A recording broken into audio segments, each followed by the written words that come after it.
brought to you by Palvi Agrico. आता शेतीसाठी जे काही लागणार ते घरपोच मिळणार, तेही मोबाईलच्या एका क्लिकवर. प्रज्ञा सातव यांच्या भाजप प्रवेशाची जोरदार चर्चा सध्या राजकीय वर्तुळात सुरू आहे. गेल्या काही काळापासून पक्षांतर्गत गटबाजी आणि दुर्लक्षामुळे त्या नाराज असल्याची चर्चा असून त्यामुळेच त्यांनी हा निर्णय घेतल्याचं बोललं जात आहे. प्रज्ञा सातव ह्या काँग्रेसचे दिवंगत नेते राजीव सातव यांच्या पत्नी आणि विधान परिषदेच्या आमदार आहेत.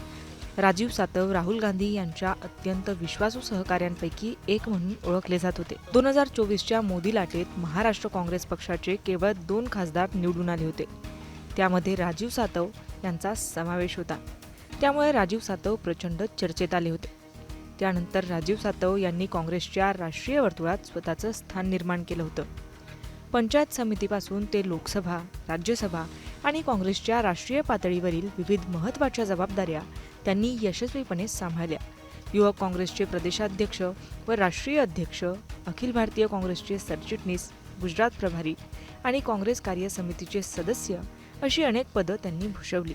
मात्र 2021मध्ये कोरोनामुळे त्यांचं अकाली निधन झालं आणि काँग्रेसला मोठा धक्का बसला.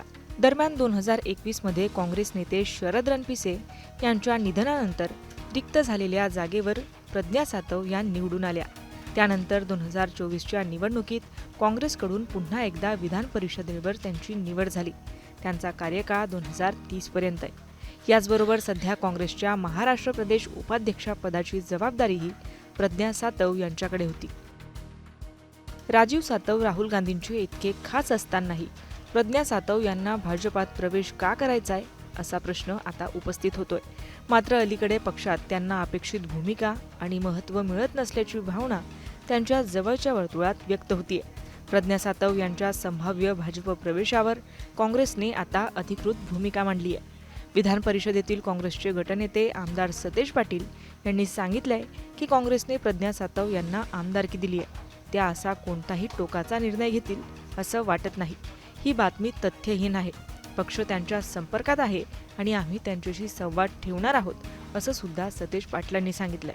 मुंबई तक ब्युरो रिपोर्ट, हिंगोली.